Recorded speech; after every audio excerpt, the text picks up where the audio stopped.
lahi Pero, niya. pero ang daming picture doon. Pero ako, hindi ko ugali mandami ng mga anak. Kaya hindi ako interesadong screenshot ko, ipanlabang ko sa kanila. Hindi ko kasi ugali yung pagka out of SOCMED na. Ayoko. Dami-dami kang picture doon. Gano'n naman talaga dapat eh. Oo, yung tayo-tayo dito sa SOCMED, talagang nagkukuha ako ng picture. Ay, baka dumating yung time na yun, lalo na yung mga tao hindi yung mga tao hindi Saka Ate nagpapakita. Celia, di nakakasawa Yun. yung lahat na lang, konti na, kulang na lang, pati pag-utot, popost eh. Eh, isa-send sa GC eh. Oo. Yung mga nagpapakita na sa SOCMED, talagang lumalabas, yun talagang wala yun. Pero yung mga nagtatago sa dilim, talagang nagkaka-interest ang makuhanan. Kasi, Kaya napupuno siyempre, ang GC, gawa ng mga sa kanya eh, picture, lahat send. Diyos ko po, siguro isang baksakan ni Kabayo, mga 100 picture yun, putang ina, iba-iba ang iisa ng lugar, Diba? iba-iba yung post. Oo, yung nagdidilig, napakadami, grabe. Lahat ng angulo, picture-picture, tapos ipapasok lahat doon, oh. Talagang nakakauta. Diba? Eto, tinan mo to, te. Eto yung, picture. Yan, Beshi, oh. Di ba binura mo na yan sa GC? Ale, Yan patingin. yun, info.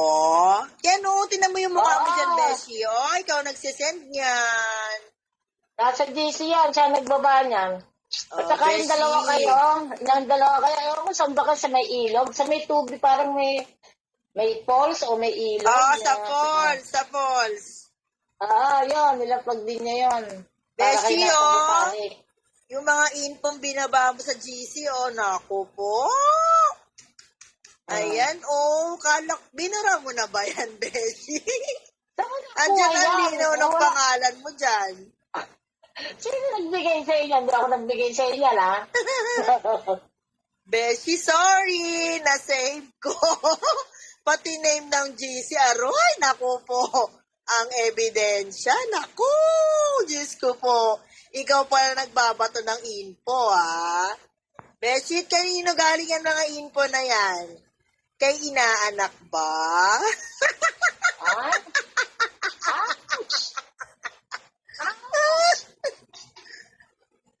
Kayo talaga magninang, wala kayong magawa sa Meron pala buhay ako nyo. dyan ayan, oh. Meron pa pala ako sa dyan topic ni Tol PH, si Margons, dahil doon sa address ni PH na pinabanggit ni Margons. Yun ang sulat ko pala doon eh. Yung mga may iba't info na yan, sikat- pinato mo na yan, Beshit, tinan mo na save ko. Oh, paano ba yan? Pwede ko nang ipakita sa ano yan, ha? 'Di ba? Sino nagbabato? Kayo talaga magninang, ha? Wala kayong magawa, ha? Alam ko na kay inaanak galing yan. Kompleto, ha? Ah, sorry, na-save ko. Nandiyan yung mukha mo, Beshit, oh. Wow, tawang tagumpay ah. Na-save! Ano kaya to? Pasok kaya to sa ano? Anong pasok kaya to sa Privacy Act?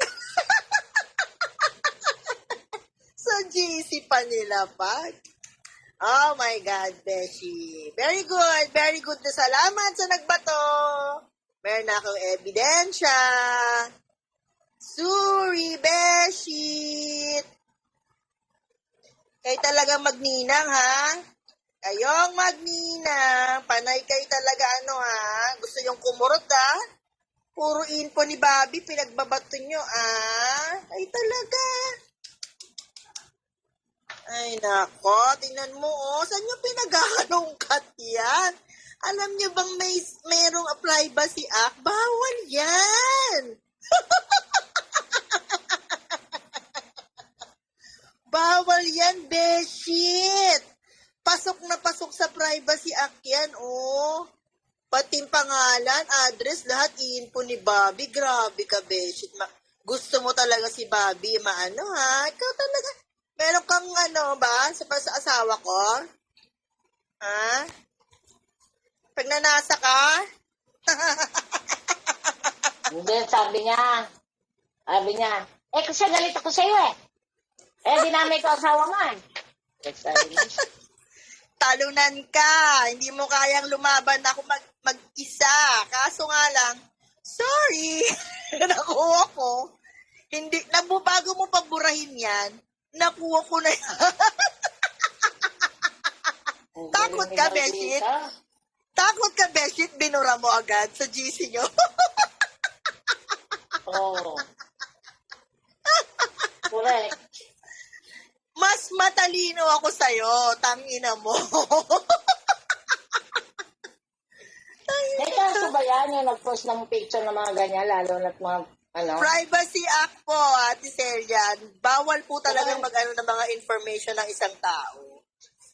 Kaya nga po, Ate Celia, once na pumunta ka sa isang establishment or ano, aalamin mo sa bako. Lalo na yung hindi kasali sa SOCMED. Yes. Depende na lang po kung may court order. Pero pag wala pong court order, wala kang karapatan maghalungkat ng pangalan or information ng isang tao. Kahit pa may warrant of arrest yan. Kahit pa ano pang sabihin mo, bawal yan. Eh, yung picture yung dalawa. Wala ka na, meron ka ba nun?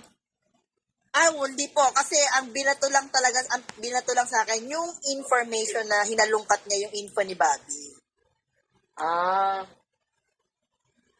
Yun po yung pinakamatindi doon kasi pasok po yun sa Privacy Act. Kasi nandun yung info nandun yung name, address, lahat. Diba? May balak ka. Patunayan mo yan, beses sa korte. Di ba lagi mo sinasabi, patunayan mo yan sa korte, ha? Patunayan mo yan. Di ba, Bessie, yan lagi ang ano mo? Ha? Di ba yan ang laging linyahan mo? Patunayan mo yan sa korte, ibabalik ko sa'yo yan. Tangina mo, pasok na pasok dyan yung ano mo, yung Facebook account, yung messenger mo, na ikaw nagbato niyan, andyan yung mukha mo, tsaka pangalan. Langya ka, kala mo tangina ka. Boba ka. Ha? Human relation. Hindi talaga si Pau Pau yung inaano mo na dyan. Kasi hindi naman human relation yun. Ay, nako. Salamat po sa nagbigay. Tangina mo, pinura mo pa. Takot ka? Binura mo? Sorry, nakuha ko na. Ay, nako po. Nga naman, ang bait-bait talaga ng Diyos.